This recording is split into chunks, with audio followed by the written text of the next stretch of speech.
மத்திய கிழக்கை 35 ஆண்டுகள் ஆட்டுவித்த கமேனி உயிரிழந்தார். யார் இவர்? பின்னணி என்ன என்பதை பற்றி இந்த பதிவில் பார்க்கலாம். ஈரான் மீது அமெரிக்க, இஸ்ரேல் நாடுகள் இணைந்து தாக்குதல் நடத்தியதில் அந்த நாட்டின் சுப்ரீம் லீடர், உச்சபட்ச தலைவர் அயத்துல்லா அலி கொமேனி உயிரிழந்துள்ளார். சுமார் 30 ஆண்டுகளுக்கு மேலாக ஈரானின் சக்தி வாய்ந்த அரசியல் மற்றும் மத தலைவராக இருந்தவர் உச்ச தலைவர் அயத்துல்லா அலி கொமேனி. இவரது மறைவு இஸ்லாமிய குடியரசின் எதிர்காலம் குறித்த நிச்சயமற்ற தன்மையையும் ஏற்படுத்தியுள்ளது. அமெரிக்க, இஸ்ரேல் தாக்குதலில் கமேனி தனது அலுவலகத்திலேயே காலமானதாக அரசு ஊடகங்கள் தெரிவித்துள்ளது.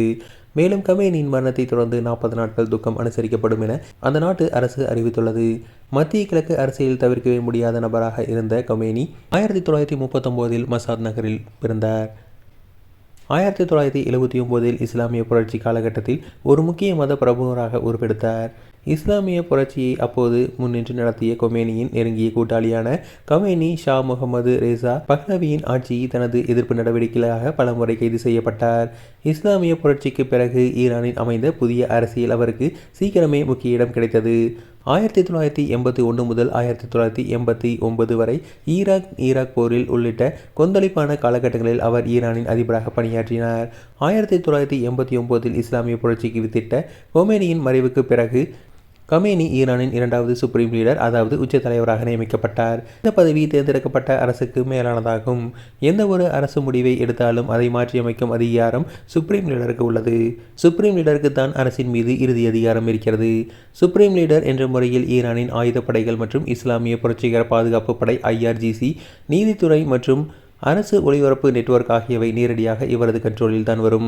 மேலும் வெளியுறவு கொள்கை மற்றும் அணுசக்தி முடிவுகள் என்ற முக்கியமான விஷயங்களிலும் கமேனிக்கு முழுமையான அதிகாரம் இருந்திருக்கிறது. அதாவது மக்களால் தேர்ந்தெடுக்கப்படும் அரசு மற்றும் நாடாளுமன்ற அதிகாரங்களை விட அவரது அதிகாரம் மேலோங்கியே உள்ளது. கமேனியின் பதவிக்காலத்தில் மேற்கிந்திய நாடுகளுடன், குறிப்பாக அமெரிக்காவுடன் ஈரான் ஒரு மோதல் போக்கை ஏற்றுக்கொண்டது. அத்துடன் பிராந்திய கூட்டணிகள் மற்றும் மறைமுக நெட்வொர்க் மூலம் மேற்கு ஆசியா முழுவதும் தனது செல்வாக்கை விரிவுபடுத்தியது. அவரது தலைமையில் ஈரான் அரசு சாரா ஆயுத குழுக்களுடனான உறவை பலப்படுத்தியது. சிரியா, ஈராக், லெபனான் மற்றும் யமன் ஆகிய நாடுகளில் நடந்த மோதல்களில் ஒரு முக்கிய பங்காற்றி பல ஆண்டுகளாக மத்திய கிழக்கு புவிசார் அரசியலை வடிவமைத்து மேற்கிந்திய அழுத்தங்கள், பொருளாதார தடைகளை தாண்டி கமேனி பல விவகாரங்களில் தனது முடிவை உறுதியாக வெளிப்படுத்தியுள்ளார். 1989 முதல் அவரது மரணம் வரை உச்ச தலைவராக இருந்த கமேனி சமகால உலகில் நீண்ட காலம் ஆட்சி செய்த அரசியல் தலைவர்களில் ஒருவராகிறார்.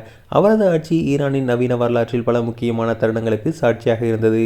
புரட்சிக்கு பிந்தைய ஒருங்கிணைப்பு மற்றும் உலகளாவிய சக்திகளுடனான அணுசக்தி முரண்பாடு முதல் உள்நாட்டு போராட்டங்கள் வரை பல சிக்கல்களை அவர் எதிர்கொண்டிருந்தார்.